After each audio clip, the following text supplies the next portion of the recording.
Mana mana. Mana mana. Mana mana.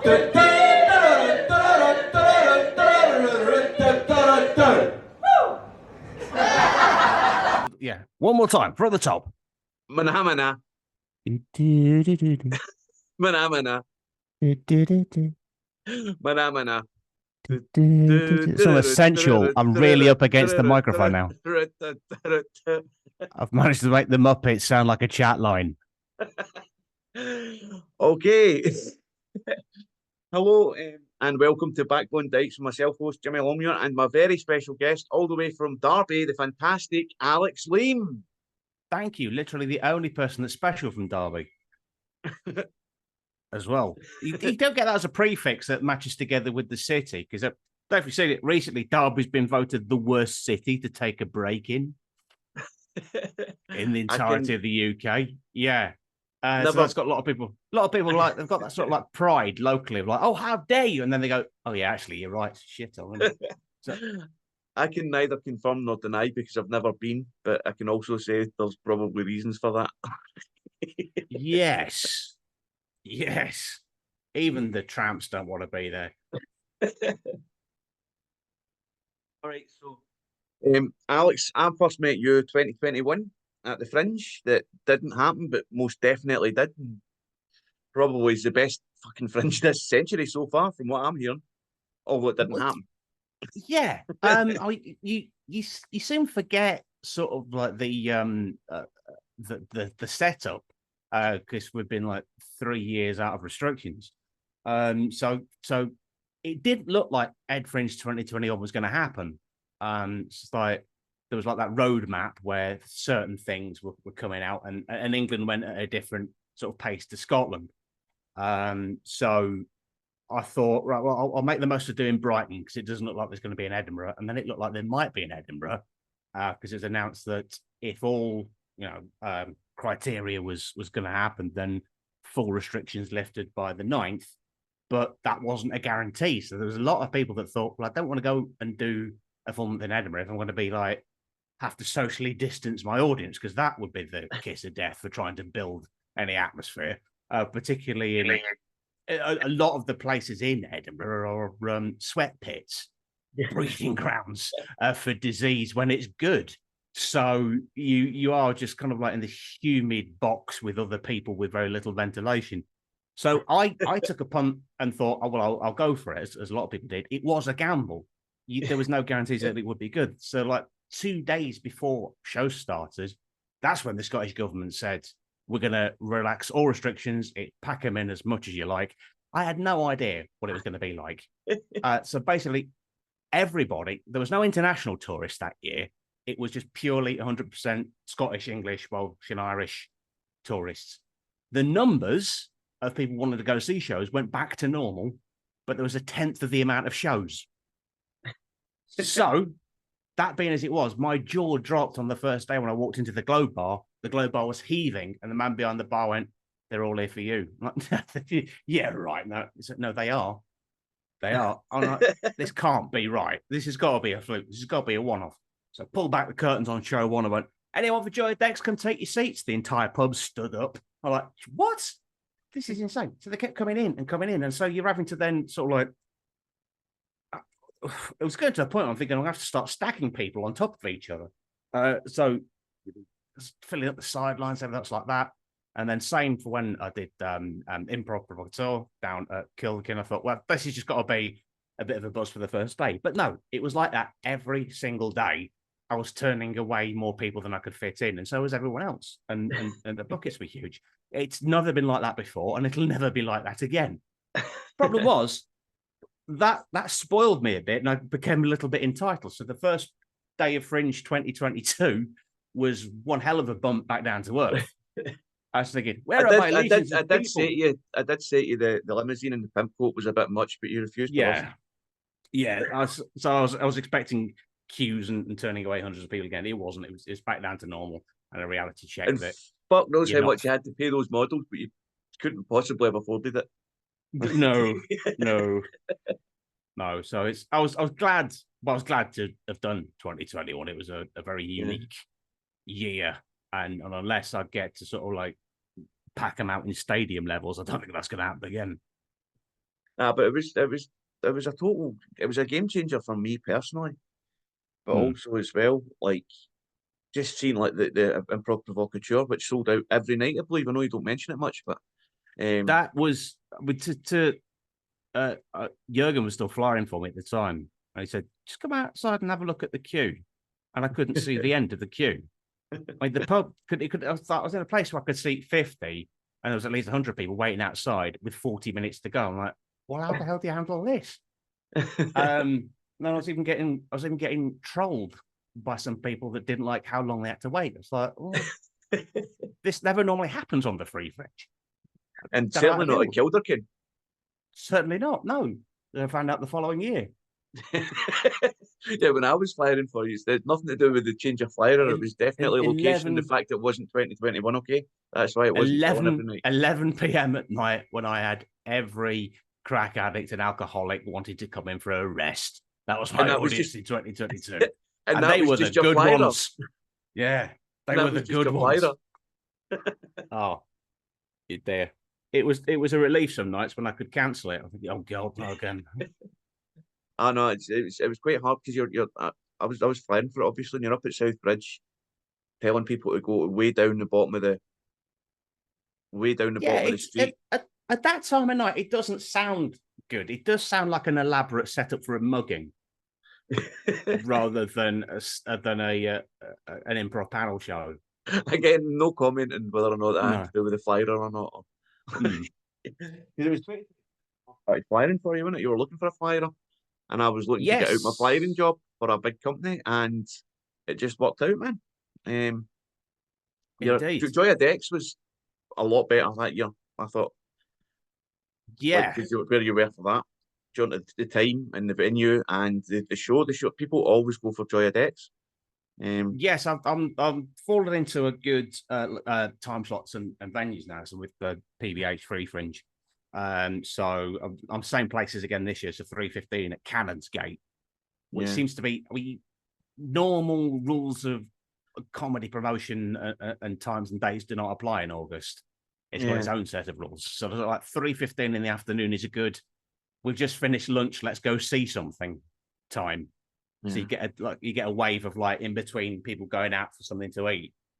So I love firing for you for Joy of Decks and Now 40 because essentially I get to go out and roast you behind your back to complete strangers. Oh good. It was like DJ didn't enjoy that, get married, didn't enjoy that. It's not really had much of a good beef really, but he's great.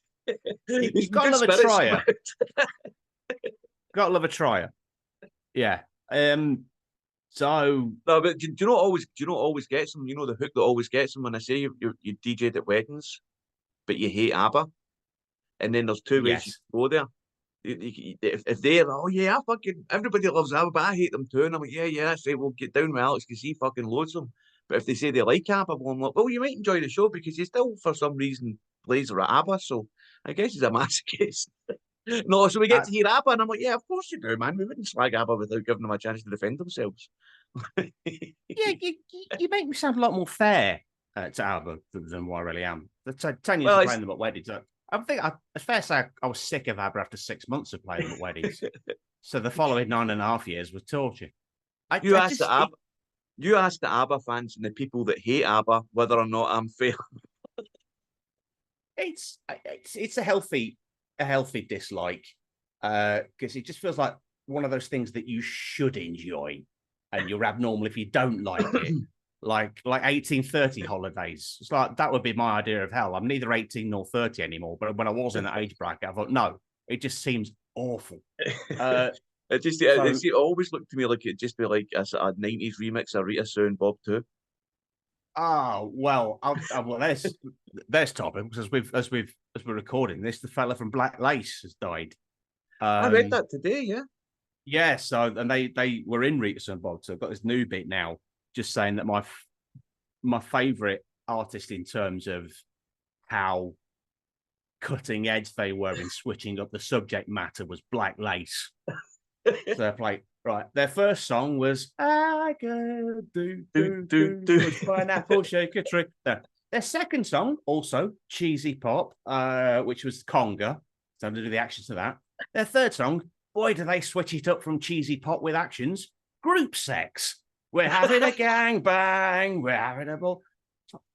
No other artist has been that left field with a change of subject other than Black Lace. Yeah. For that they'll But, always have respect. But at least, I don't know if it's too soon, but at least everybody will have what they're wearing for the funeral, sorry. Absolutely. Absolutely. I don't know if I'm going to need The pallbearers put have to myself go out at a one bit of a, podcast. yeah. Pallbearers have to go at a bit of a pace if they're going to carry him to Agadoon, because it's quite a speedy song. Yeah, and if They'll have- the coffin's draped in black lace, they'll Yeah. need to wear like sandpaper gloves or something just to make sure they keep a hold of that. Like, yeah. But the only pallbearers in history to be wearing running shoes. But okay, that took a bit of a turn. Didn't it just? Yes. Didn't it But, just? So I also do this this bit with regards to Canonsgate, because this has been my third year at Canonsgate. And it's a legendary free fringe venue. It was like the first venue that the free fringe was in. So it's where Peter Buckley Hill did Peter Buckley and some comedians. So it's got history, it's got legacy there. yeah. So I opened last year by saying I saw this venue on TV, not because of comedy, but because of the Queen's funeral. I remember that bit from your set. Yes. If you remember when they paraded the Queen's coffin around the streets of Edinburgh, they went up the Royal Mall and past Canonsgate, and all of the streets were lined with people in a somber mood. You could hear a pin drop. It was a horse-drawn carriage, and the royal family were walking behind the Queen's coffin, and it was deadly silent. There was microphones on the streets, so you could hear the reverence and the silence, and it was nothing funny about that at all. Until some Ned in a baseball cap lifts his head up from the crowd and screams, and I just howled with laughter at that point. It was brilliant. I mean, you can see he got collared then at that point to be dragged down the alleyway by the Rozzers for a good shoeing. But I just thought that was hilarious. Of course, at the time, autumn of 2022, I didn't realise why that comment made Hugh Edwards go quiet. He's only just lost his job like 2 weeks ago or Yes. something. I know, like public sector due process, it took about 6 weeks at full pay to get rid of me, and that was just with a mental health condition. I wasn't complaining. It's the closest I'm going to get to maternity leave. Yeah. So that's fine. It's absolutely fine with me.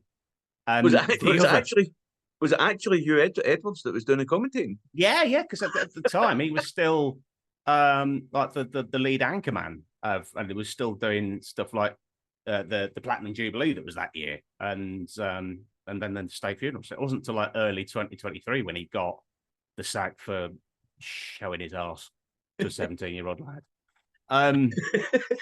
No, well, I'd we don't know gladly exactly take what his... we don't know exactly what happened. It could have been he requested to see the 17-year-old lad's ass, so don't speculate. He could have seen. I mean, I'd have shown him a pick of my knob for 30 grand. I'm for sale. I've got principles that can be bought. And just think, Absolutely. Hugh Edwards, Death of the Queen, all of that stuff is all going to be disbanded in favour of Baby Reindeer knockoffs this year. There's no justice in the comedy world. None at all. None at all. Also, the debate last year, which thankfully history didn't repeat itself, although I came very close. So January time, round about Christmas, New Year, a lot of companies get in on the act of what Spotify do of a yearly roundup. So if you've done anything that generates any statistics or amount of times that you've done a certain thing, they love to give you this email of like, your year in review. So January 2023, I got an email from Sainsbury's because I got a Nectar card saying, Alex, this is your year in review.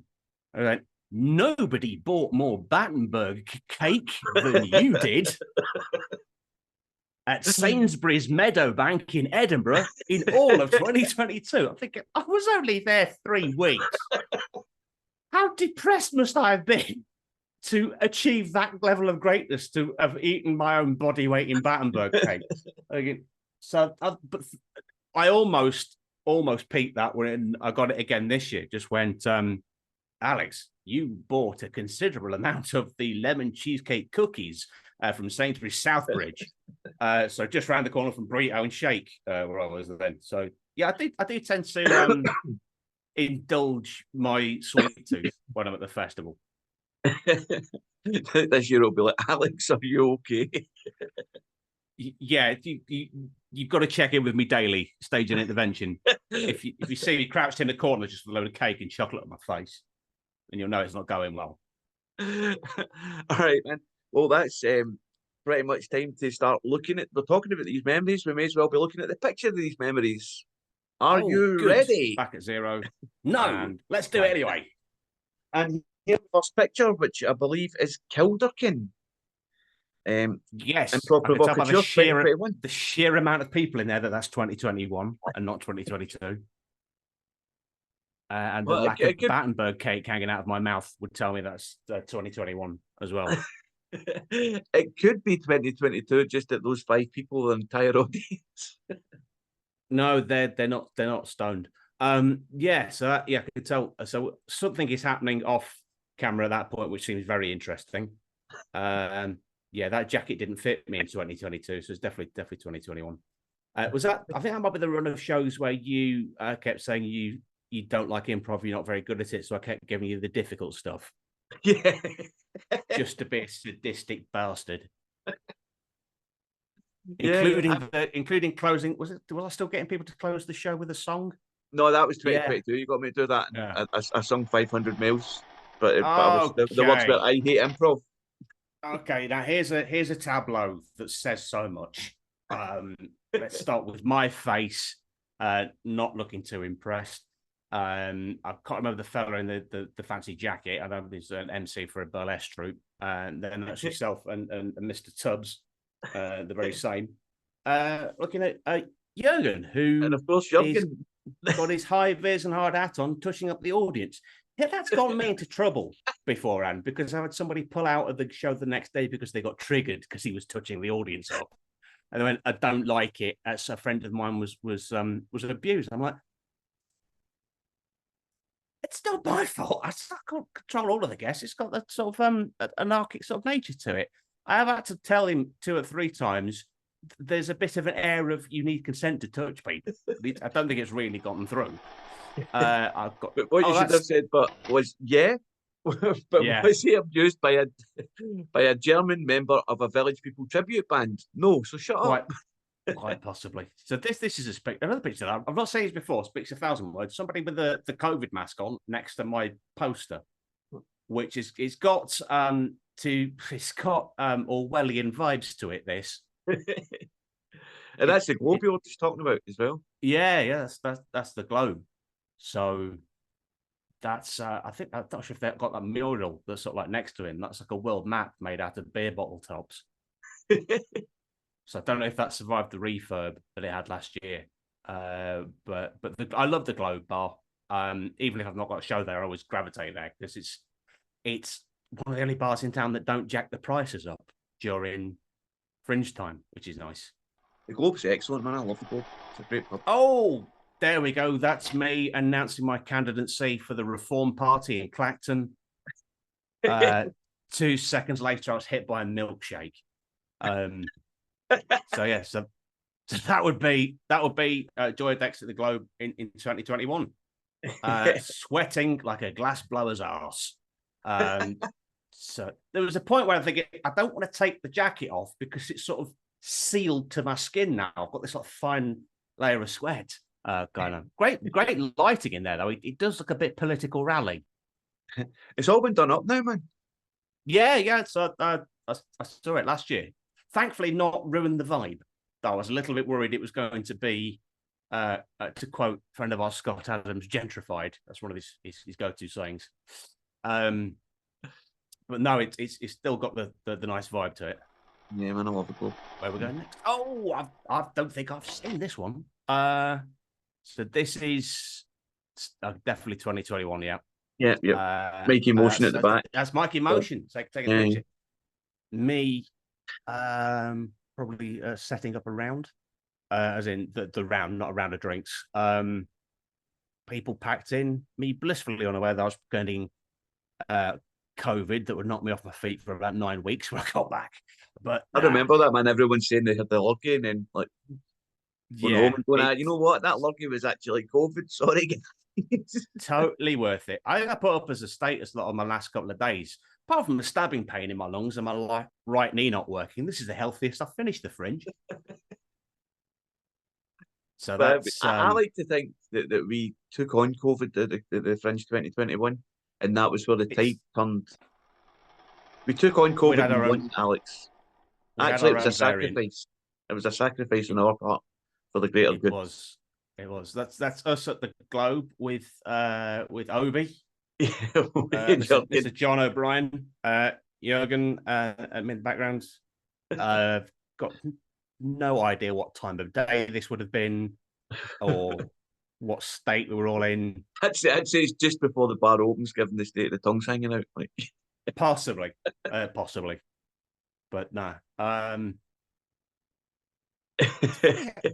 just thinking to myself, funny how Obi never looks any different. He hasn't actually aged, I think, in the last 10 years. Obi has, I think it's the secret sauce. I think he's doing 3 shows a day. And Jurgen's got like a sort of ventriloquist dummy stroke waxwork look about him. He looks like a little bit. Okay, now that is 2022. So take over Brazil. No, sorry. No, that's so that is the initial stages of the hair transplant surgery that I had in Turkey that year. So I had a shock loss, so I was bald for the rest of the summer. And that is the whistle that I got, which I incorporated into the rounds. I bought that whistle from Brighton, obviously. I thought it'd be a good idea because for Joy Dex that year when I was doing it, to buy that T-shirt, which was the one that it was on the Fatboy Slim. Fatboy Slim's album cover. Not realizing how unflattering it is because the fella on the Fatboy Slim album cover is quite large. He's Fatboy, not Slim. Yeah, so I was drawing quite a lot of comparisons with that. Mate, the minute I seen that T-shirt, I was amazed by it, and I was like, "Fuck, I can't get that one now." Okay. I think this is the moment that caused triggering. So possibly my fault because I've given Jurgen the persona of former stripper, which he's taking on board and running with and screaming at somebody wearing a Peanuts Athletic jumper. I've edited this photo lots of different ways. I don't think there's any. Even if you use AI, you couldn't take that look off of my face. That is not a happy man. That is not a man who's enjoying life at that moment. I'm just in my head. I'm picturing the crowds that we had the previous year and how grateful people were to be on the show. I'm thinking, have I got a month of this?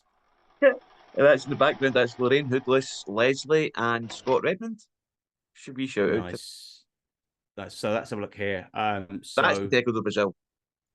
Yes, it is. Can't place the year. 2022. Okay. It's trigger warnings, I think. Trigger warnings. Yeah. The show where I tried to get like 10 acts into an hour.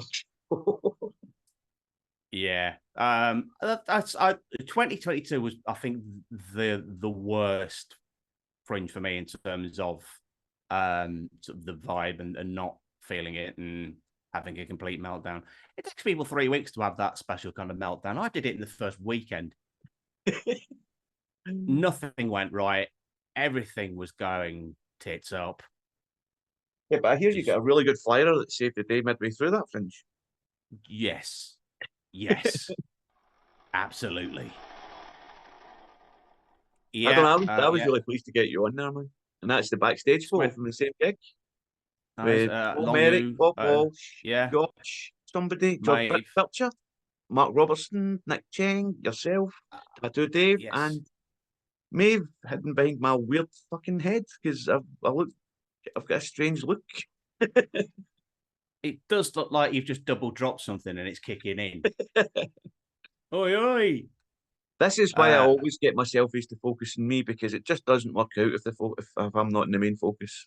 That's why I always make sure I'm on the main focus of my selfies. Yeah, yeah. I'm just I can sort of gauge these photos by how well the hair transplant's going. So still early doors at that point. Well, I had no idea you'd had a hair transplant, so it must have worked. Oh, there we go. Now this is definitely 2022. Because they got some major. They completely redid the entirety of Canonsgate. So they had shows in the halfway down room, which they didn't in 2023. So the only way you could get down to the room we were in was by the back, and they'd only just put the plasterboard up the day before shows started. I remember the building site vibe, yeah. Building site vibe, but so some of the other acts were trying to pitch it, make it look a bit jollier by putting like tinselly sort of curtain that you get in working men's clubs. But that then offset with like the builders' lights and the bare plasterboard. It kind of looked like, as I said at the start of the show, a cross between Family Fortunes and Saw. And so, yet, thankfully though, the air conditioning right behind me, so sort of like to the right of the photo, that still worked. That was okay, which I was very grateful for. And ironically, Jurgen's fucking construction man outfit would have worked perfectly there, but he would have worked there, yeah. So that looks like moved on to later me trying to get. Yeah, that's me trying to get the audience to the YMCA, I think. Yeah, it was.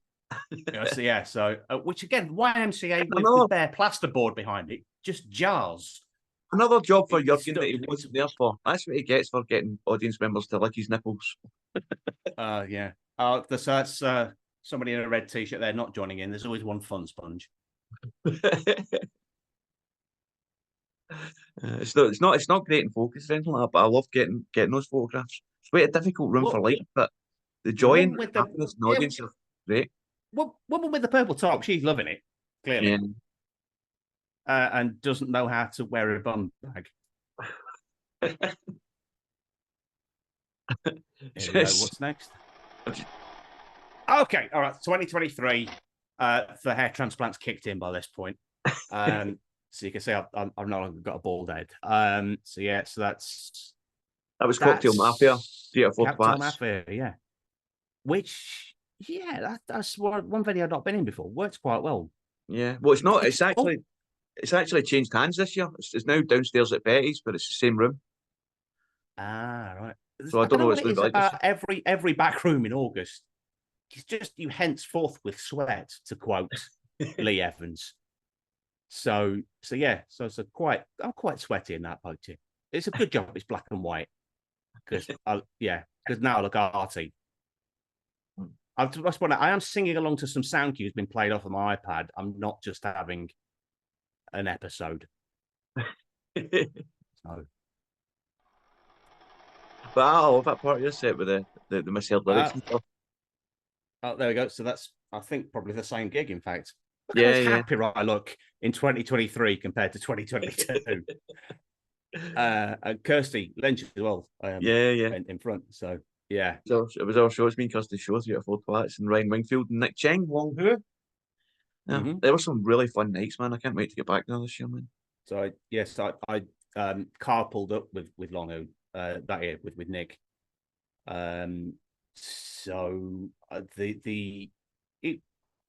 It's always interesting who you carpool up with. There was a nice, pleasant chat, but I caused uproar when I've just stopped at the classiest service station up on Facebook. So you wouldn't think that's a controversial topic, but that then did spark like 90 odd comments like, that's not classy, I know the classy one. 2023. So I would be doing Jurgen's show here, acting as the Germans are coming. So it's like a compilation show. Just next to me is my nasal inhaler because I've got rhinitis. So I need to have it with me at all times. And here it is. Here it is. So it was kind of early doors. So I think it was about midday or something in his show. So you can see that I'm either not had a great deal of sleep But either way, I'm not in the mood for Jurgen at that point. You can sort of see it in my face. You can always see what I'm thinking. I'm terrible at poker. I've got no poker face whatsoever. Whatever's going on in my mind, you can see it very clearly. And I'm very clearly in no mood. But Jurgen's trying his best with his German outfit, He's two baseball caps and cocktail umbrella on his head. He's very trying. Yeah, He's so cheered up a bit there. Yeah, so because that's the end. That's the end of the show. So I think that's I think Kirsty must have been on that as well. Again, yeah. I can't remember who the fella is there. So it's Vittorio Angeloni, man. He's like an internet sensation. He's going to break massive very soon. God, yes, yeah. I mean, that's Jurgen has got no, does not have when he's booking guests, he doesn't have it. Oh, they might be too big for me. They might turn me down. He doesn't seem to have that thought in his mind whatsoever. So when he tells me the people that he's got and the caliber that he's got for the show, I'm like, shit, how did you do that? So I think there's possibly a lesson for us all there is just don't overthink, just ask. No, he walks up, slaps him well. He walks up, slaps him well, feathered glove, and says, "We have ways of making you kick." Oh, here we go. So just to point out that he's not far away in this picture. That's to scale. So that is, I would presumably think this is like the second week. So that's the now finally finished basement room at Canonsgate. It looks a lot better than it did in 2022. And that is George Coppin opening for me. So he did an opening 10 minutes. I think the health is holding up okay at this point to a degree. So I bought that light. There's a desk lamp that's on the side. It's all glitz and glamour. I got into comedy for the glamour. Yeah, so I bought that in as like a stage spotlight. So I did also take a photo from the back of George, just saying this is his first stadium gig. There we go. There we are. So awkward question time. This will be one of the final shows. Yeah, it was. Things. So 2023, I switched things up a bit by doing awkward question time live. Adam Money's trotting about with a mic there. You can tell this is one of the final shows because you see on the desk, I've got a bottle of Corvonia because my health is hanging on by a thread. So I was just carrying this bottle of Corvonia around with me. That's a clear sign of how your health deteriorates, or mine does. Like first week there, I'm there with a pint. Final week, I'm there mainlining a Strepsil. So just trying to get through the shows. So yeah, so that's the end of the show where I get people to do a lip sync battle. So Adam's really giving it his all at this point. There's two Irish fellows on at that point who became notorious around all of Edinburgh. They were just hoovering a lot of spots up, and word got round just how utterly awful they both were. And I mean, properly sucking the fun out of the room and ruining it all. Who's this That's fella? a terrible one of me. Opening your show. It looks like a CD-ROM. Yeah. I didn't realize. I'd actually, now looking at it, I realized I'd edited it from a screenshot of a video.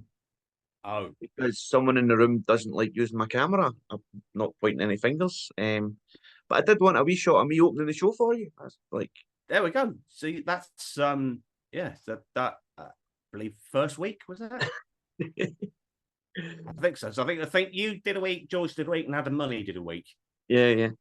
Of opening up. So I was staying in Pollock Halls last year. I think I did. That's like the least amount of walking I've done at any fringe because I think fuck it, I'll just get an Uber became my catchphrase. Right. So that's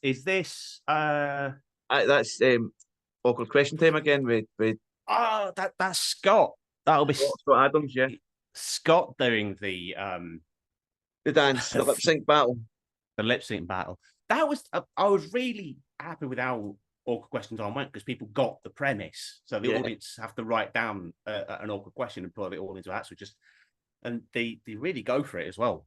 So and again, I think that might have been. I think most of the audience were probably prepped well by the flyer, whoever that may be. Indeed, self-praise is no praise, Jimmy. So the numbers were good. It's never dropped below 20, and the audiences did but they were great. Yeah. They were fun. So I'm back at Burrito and Shake, which again, it's a sweat pit down there, but I love it. Yeah, it's a great rerun. And I actually prefer the concept awkward question time to improv provocateur, possibly because it doesn't have the word That's improv the in it. thing. It's a bit. Improv is like a problematic word almost. So that's I think that's the same show that you got It's from the same show as earlier. Yeah.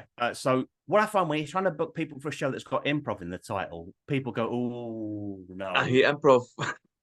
But there's an improv element to awkward question time. You're having to think on your feet, and I throw in the odd game. But people are more gung ho for doing that. Yeah, but if it's awkward question time, it's like it's more personalised, and it seems it's Yeah. easier, and you don't get this idea that you're going to ask to be a duck pretending to buy stationery. Do you know what I mean? Like, Indeed. Yeah. And also, this 2023 was the year where that crying woman who spent thousands on a venue did a teary thing about nobody came to our Fringe show today. I think, well, yeah, they came to mine. I had a lot of people, and I didn't spend all that money, you daft bitch. That's 3 or 4 right. flats again in the new venue. We moved to Bar Sober. Bar Sober, that was it. And if I remember rightly, I had I had a Sharpie in my bag, and these Gen Z kids turned up, one wearing a party hat. And I can't remember if I wanted to write a D on it or draw a knob. It was one of the two. I think it was drawing a knob. So, and fair play to him, he kept that hat on for the rest of the show with a big Sharpie. It went beyond that, man. That hat stayed in the venue for every show. Did it? Excellent. Oh, he was there with a lot of his mates in his early 20s. Clearly, they all have watched Stranger Things because they've adopted the 80s vibe.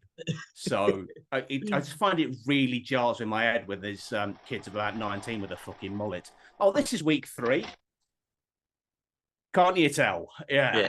So this is. I'm clearly in a great mood.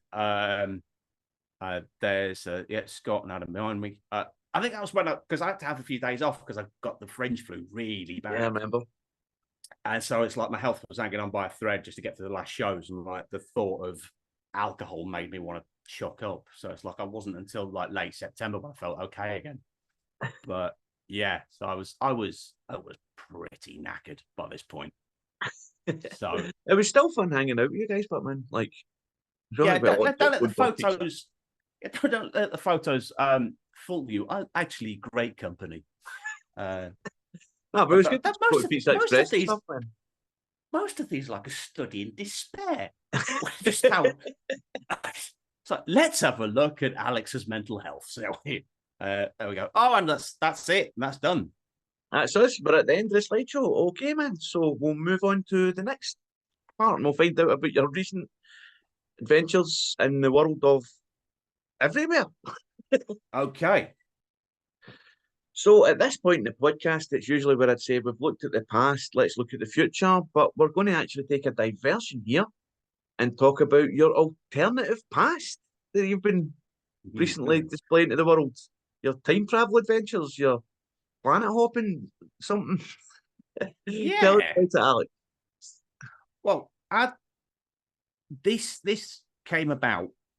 Basically, I've just gotten into a game of where I edit myself into random Wikipedia articles and see how long I can last in there until I get edited out. So this started over 2 weeks ago. So you know when you just go mind your own business, you hear something either on the radio, on the TV, and then that gets you into a Googling rabbit hole.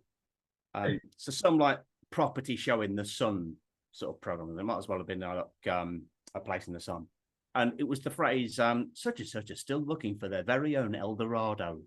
And then my head just went, I've not heard that name in years. That was that really shit soap opera. So I Googled El Dorado. Firstly, I was amazed how bad El Dorado was received, considering the pedigree of the people who made it. So the people who made El Dorado was Tony Jordan and Julia something, the people who made EastEnders. So it was them two, and it was produced by Verity Lambert. Verity Lambert was the first producer of Doctor Who in 1963. So you think, oh, these legends of television that had great success. Am I right in thinking that was Blue Peter as well? I think different woman. Different. She only did drama. She didn't do that sort of thing. But no, so I think really good pedigree of people. So how did they do a soap opera that was universally considered shite? How did that go so bad so soon? So I mean, and it doesn't matter once you get this like universal truth. It doesn't matter if it's truth or not. People will still think it's crap even if they've never seen it. So El Dorado was British expats living in Spain, which wouldn't work now. Thanks, Brexit. So then I looked at the cast and thought, I don't know any of these people. Would anyone notice if I put myself in there? And no, nobody has. It's happened 15 days later, and I'm still in the article. And I even put myself down under a fake character name. Alex Leam played Joe Hobbs. So that was just a random name that I plucked out of my head because I did this sketch that I put on TikTok a few weeks ago of where my name is Joe Hobbs, and it's my job to review every episode of Top of the Pops before we repeat them on BBC4. Oh, really? Why is that? To make sure they're nonce-free.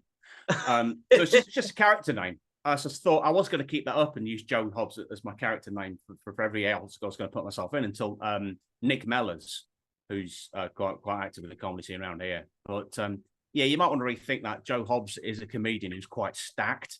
Thinking, okay, I'm a big wimp, so I'm going to drop the name Joe Hobbs. I don't want to get beaten up.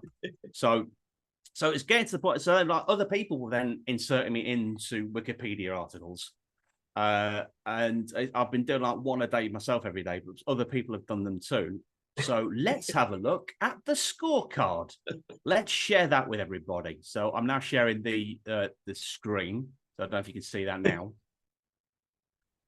So this is my spreadsheet of what I'm in. You can crack the code pretty easily. The green ones are ones that I'm still in. The red ones are the ones that have been edited out. So El Dorado, still there. Crime Traveller, don't know if you remember that. That was mid to late 90s with Chloe Annette, who played Kachansky in Red Dwarf, and some git from EastEnders. I put myself in as being one of the members of Ream. So I put that up the day that Rishi Sunak announced the election in the pissing rain and somebody played Things Can Only Get Better at top volume. I'm still in that article, and if you Google Ream, I'm listed as one of the band members. You know, when you get that little infographic of like pertinent facts and stuff. Part of me was hoping that some hack would just look at Wikipedia and then my name would appear in a news article, because Ream have been reported on a few times to say we don't want it used anymore in terms of politics. The first one I got edited out very quickly was for Oh Dr. Beeching, which was a very bad sitcom in the 90s, like one of the last Croft and Perry sitcoms, which was set about the beaching cuts into railway stations. So that one did. I remember that as being the first one that you didn't know who done it. Like, yes, so somebody else put me in that. I put myself down as one of the DJs at the Hacienda. I told you were flying too close to the sun with that one. Yes, love your reference. That didn't last. Soldier. I've got to double check, see if I'm still in Soldier. Grange Hill. I got edited out of that. I put myself down as one of the. They had a list in the Wikipedia article of all of the headmasters and headmistresses of Grange Hill. So there was one which is a bit like Maris in Frasier. You heard about them, but you never saw them. So there was no actor that played this headmaster, so I put myself down as that. You Rang My Lord. That was another attempt of me putting myself into a Croft and Perry sitcom, so that did work. I'm still in there now. Somebody put me in the film Laurel Canyon. I've never seen it before, but the passage which they put my name in as a fictional character, and because Alex, it can also be a girl's name. I think the phrase goes along the lines of the relationship between such and such and Alex Leam has been voted one of the best representations of lesbian relationships in cinema. Somebody saw that I tried to put myself down as a Hacienda DJ, so they put me in the film 24-Hour Party People, which is about the Manchester Hacienda DJ. So you managed to get yourself back in there. Yes, so somebody put themselves, because like a lot of people that were around at the time cameoed in it. So somebody put Alex Leam appears as he did have a residency at the Hacienda. I remember that. I put like a blurb in as well. Alex Leam DJ'd at the Hacienda, but he got the sack for playing ABBA at the wrong speed and trying to pass it off as Acid House. Is that wording still there? No, I would not. No, that's the original. I got edited out. Yeah. Somebody put me down as one of the relief presenters for the game show Going for Gold, and not even in its original time slot in the days when it was redone for Channel 5. 12. Somebody put me down in the article for BBC's coverage of New Year's Eve, for specifically the 1998 coverage, which I'm gathering didn't go down too well because it was like an all Scottish coverage, but it was broadcast to the entirety of the UK. And I think the passage was that Fred Macaulay kept relying on too many jokes about Carol Smiley winning Rear of the Year. She won first, beating El Dorado actor Alex Leam. So Broadchurch, I put myself down in that, got edited out. George Coppin tried to put me in Bondi Rescue and Footballers' Wives. Quickly got edited out of them. The Spy Who Loved Me, Nick Mellis put me in that. So that's, I was down as a consultant for the Subaquatic Lotus. Even though that film came out 5 years before I was born. I think this was your one, this one. It was my one that lasted less than a minute. No, less than a minute. I was down as one of the contributors in Gal Gadot's version of Imagine, which segues nicely into the next one. I was also in the film What Rats Won't Do. Somebody put me on that. Never heard of that film. It's like a not very well-known British film from like the late 90s that has got Harry Enfield and Peter Capaldi in it. Next one, I went very meta. I put myself in the article about false memory. So I think there's a specific type of false memory called the Mandela effect, where there's like a universally accepted truth of something that happened, but it actually didn't happen. It's a collective false memory. So like such and such in a film. Alex Leam being in all these films, TVs. No, like apparently in Star Wars, he doesn't actually say, "Luke, I am your father." It's worded differently, but people think that's what he said, but he didn't. Yeah. So that's the way. So I was in the article for the Mandela effect, and I didn't last. Take that as irony. Why don't you? Somebody else put me in in the starting 11 for Leighton Orient's 2007-2008 season. Moonraker. I was tooth consultant for Jaws.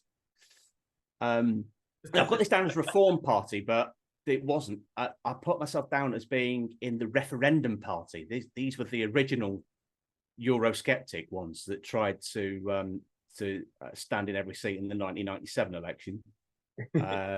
I tried looking at Reform and UKIP, but both of their articles are locked because of excessive vandalism.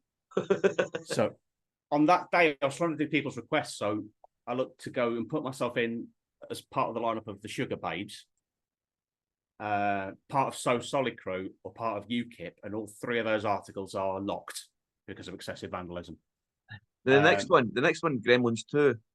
Yes, somebody put me in Gremlins 2. When I went to look it up, I was really hoping it was going to have something to do with the Clamp Apocalypse video.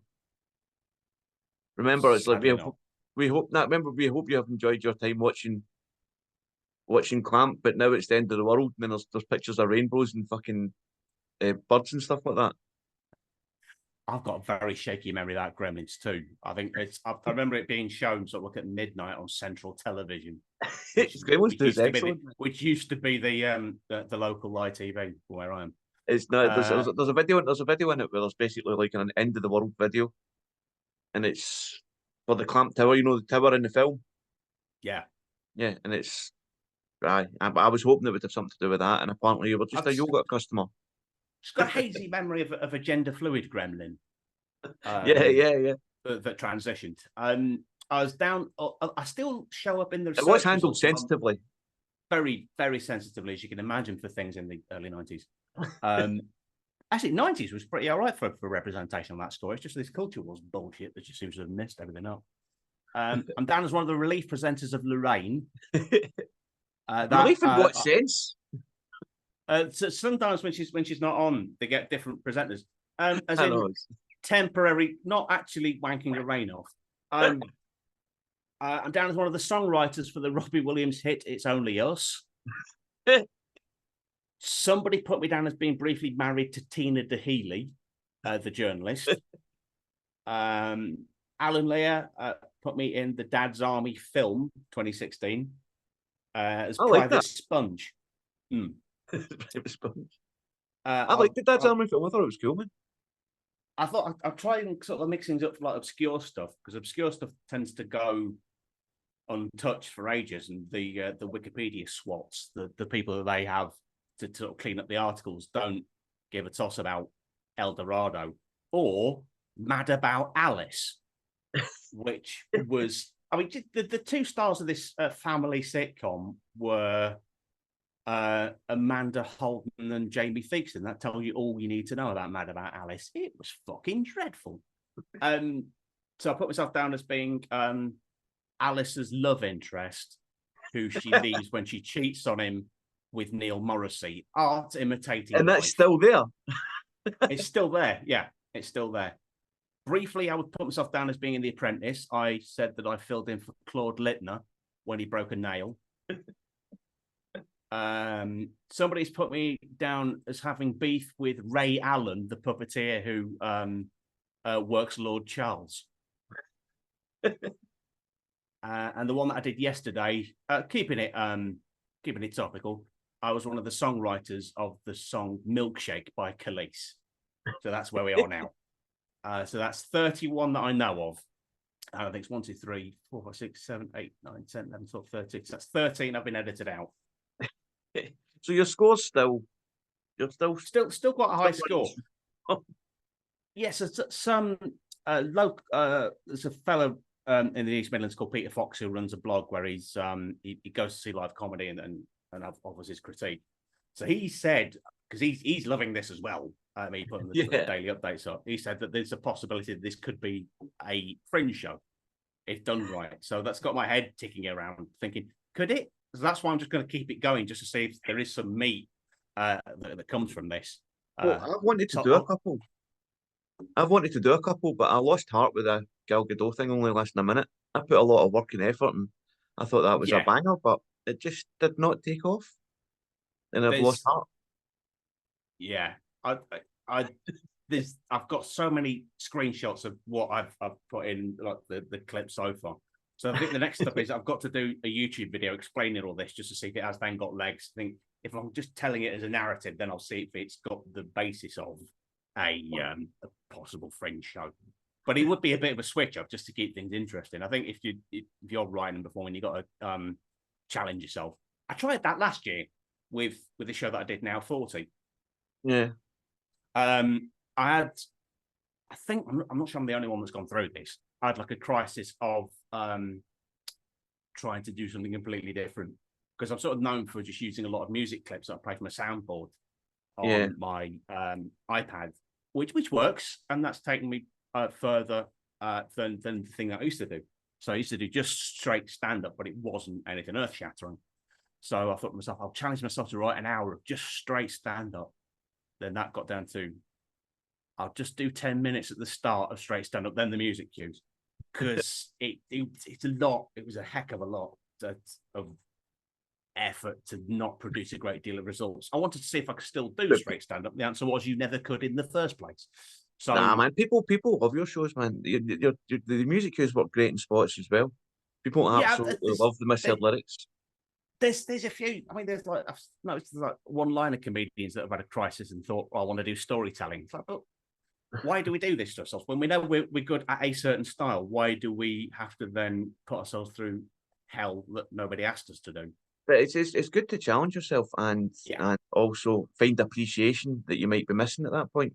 By like, I'm sure Michael Jordan came back reinvigorated for basketball when he tried baseball. I mean, I'm not getting any interest in either fucking sport, but you know, never stop trying. Never stop trying. No. All right, so we've looked at the past and the alternative past. What does the future hold? What have you got coming up, man? You've got the Fringe and all of that. Yes, and Tony Slattery is back touring again. So yeah. So I'm in the Slattery League. It's great to see him so well at the moment. Excellent. So he's on excellent form. I mean, you know, his health matters are quite well documented. Yeah, So yeah. at the moment he's in great form. He's really keen to get out and get working. So the shows as they happen, I mean, they're organised by Alan and Erica Lear. It's sort of like a 2-hour show, so it's like a 1 hour of him in conversation, being interviewed by Erica. Then there's a bit of a break. Then it's an hour of improv in the style of Whose Line Is It Anyway? Yeah, So yeah. with me doing Clive Anderson's job. So Oh, cool. very easy job. That's all I have to do. So I'm doing what I used to do with improv provocateur, but without a face like next week, like in some of those photos earlier. Well, you can see how unhappy I was in 2022. So yeah, so I do that, and it's just nice to spend time with him. You do learn something from somebody who is, when he's fine, he's every bit sharp and as funny as he has ever been.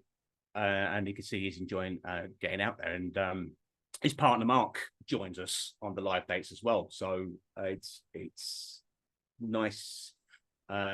It's nice to see him doing so well. So we've got Blackpool and Leicester going up at the start of July, and also Bedford Fringe.